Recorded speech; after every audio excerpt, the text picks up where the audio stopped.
বলে একটা মানে নসিব বলে একটা জিনিস আছে ভাই, বুঝছেন?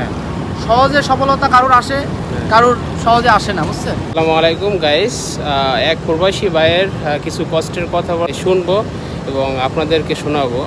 তো মালয়েশিয়াতে অনেক প্রবাসী অনেক ধরনের থাকে, অনেক কষ্ট নিয়ে থাকে, যা অনেক প্রবাসীরাই আসলে বলে না দুঃখ কষ্টগুলো। তো যেগুলো আসলে বাংলাদেশ থেকে এগুলো মানুষ বুঝতে চায় না বা এদের কষ্ট বোঝার চেষ্টা করে না। তো আপনারা সবাই পুরো ভিডিওটি মনোযোগ সহকারে দেখতে থাকুন এবং চ্যানেলটি সাবস্ক্রাইব করে দিন এবং ফেসবুক পেজটি ফলো দিয়ে পাশে থাকুন। আর টিকটক যারা আছেন, টিকটক থেকে ইউটিউব চ্যানেল অ্যাড করা আছে, তো ওখান থেকে ভিতরে প্রবেশ করতে পারবেন। তো সবাই সঙ্গে থাকুন। আমি যে বিষয়টা সব বাবা মার উদ্দেশ্যেই বলতেছি, আপনারা কখনোই চেষ্টা করবেন না আপনার ছেলের সামনে অন্য কোনো ছেলের মানে আলোচনা করার কথা, ঠিক আছে? আপনারা সবসময় চেষ্টা করবেন, আপনার নিজের যে সন্তান আছে এই সন্তানে সবসময় উৎসর্গ করার জন্য, যে আসলে এই বিষয়টা তোমার এখন হয়নি, এই জিনিসটা তুমি ভবিষ্যতে করো, এরকম আপনারা উৎসাহ করবেন, ঠিক আছে? আপনাদের কাছে তুলনা করা যাবে না, অন্য তুলনা করলে আসলে যারাই এই কথাগুলো ফেস করে তারাই কিন্তু বুঝে, ঠিক আছে? তো অনেক প্রবাসীদের দেখছি যে আপনার গলায় দড়ি দেয় অথবা সুইসাইড করে। এর কারণগুলো হচ্ছে তো এই ধরনের তুলনা দেওয়া এবং যে টাকা ইনকাম করে সে টাকার থেকে বেশি টাকা দেশে পাঠাইতে বলে নাকি? এরকম সমস্যাগুলোই আর কি। কথা মূলত আপনার এখন যারা দেশে আছে, যারা এখানে আছে, কোনো কিছুই আসলে হঠাৎ করে সবকিছু সম্ভব না, ঠিক আছে? কিছু সময় অবশ্যই দেওয়া লাগবে জীবনে। কারো সফলতা আপনার খুব তাড়াতাড়ি আসে, কারো সফলতা অনেক দেরিতে আসে, ঠিক আছে?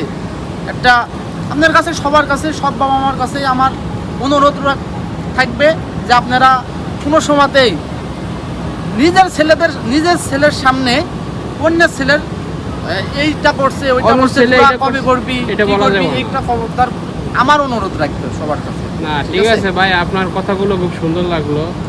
তো আপনি মালয়েশিয়াতে কত বছর ভাই? আমি আছি ভাই 2 বছর ভাই। ও কোন জেলা আপনার? আমার কুষ্টিয়া জেলা ভাই। কুষ্টিয়া জেলা। কুষ্টিয়া জেলা তো অনেক সুন্দর। আমি কুষ্টিয়া জেলা দৌলতপুর থানা। আচ্ছা, তো যাই হোক, আপনার মালয়েশিয়ার কর্মজীবন খুব সুন্দর চলতেছে? আলহামদুলিল্লাহ, আমি খুবই ভালো আছি ভাই। আমার জীবনের অভিজ্ঞতা থেকে আমি আসলে এটা শেয়ার করলাম। অনেকে দেখি ভাই, আসলে আমার জীবনে এরকম কোনো কিছু আল্লাহর রহমতে ঘটি নাই, কিন্তু বিশেষ করে অনেক জনের ক্ষেত্রে কিন্তু ঘটে এইগুলো কথাবার্তা, ঠিক আছে?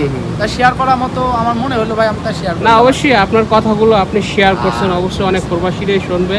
তো অনেক প্রবাসীরা এটা থেকে শিক্ষা পাইবে এবং প্রবাসীর বাবা মারা যারা দেখবে বাংলাদেশ থেকে, তারাও এটা থেকে অনেক কিছু বুঝতে পারবে, উপলব্ধি করবে। তো পরিশেষে কথা হচ্ছে, আমাদের কোনো প্রবাসীর সাথে কোনো ধরনের চাপ ক্রিয়েট করা যাবে না এবং টাকা পয়সা, বিশেষ করে বিদেশে অনেক ধরনের সমস্যা থাকতে পারে, ভিসা নিয়ে অনেক ধরনের সমস্যা থাকতে পারে, ভিসা জটিলতা, বিশেষ করে মালয়েশিয়ায় কিন্তু অনেক ধরনের ভিসা জটিলতা। এজেন্সিতে যারা ভিসা করে তারা কিন্তু অনেকেই কিন্তু এরকম টাকা পয়সা নিয়ে অনেক ধরনের সমস্যা করে আর বাংলাদেশ থেকে কিন্তু চাপ ক্রিয়েট করে। তো আমিও সকল প্রবাসী এবং প্রবাসীদের গার্ডিয়ানকে বলি যে এরকম ধরনের কোনো প্রবাসীর সাথে চাপ প্রয়োগ করা যাবে না এবং যতটুকু সম্ভব তারা টাকা দেয় এবং যতটুকু সম্ভব তাদের কষ্ট বোঝার চেষ্টা করবেন। তো লাস্ট ভাইয়ের সাথে আর একটু কথা শেষ করি। তো ভাই, আপনার লাস্ট কি প্রবাসী এবং প্রবাসীর গার্ডিয়ানে কি বলার আছে সেগুলো বলে যান। সবার কাছে উদ্দেশ্য থাকবে যে যখন কোনো প্রবাসী বিদেশে আসে, আসলে এখানে কিন্তু তার কেই নাই, মানে আত্মীয় স্বজন বলতে গেলে কি রক্তের দুঃখ কিন্তু সেভাবে বুঝে না, বুঝছেন? সবাই চায় নিজের স্বার্থ, ঠিক আছে? এখন ফ্যামিলি এটা ব্যাপার, সবসময় সবাই চায় যে আসলে ভালো থাকতে, ভালো পড়তে, ভালো করতে, কিন্তু কপাল বলে একটা মানে নসিব বলে একটা জিনিস আছে ভাই, বুঝছেন? সহজে সফলতা কারোর আসে, কারোর সহজে আসে না, বুঝছেন? এই হলো ব্যাপার। তো সবার জন্য শুভকামনা, তো আপনার জন্য শুভকামনা, আপনি ভালো থাকবেন, দোয়া রইল।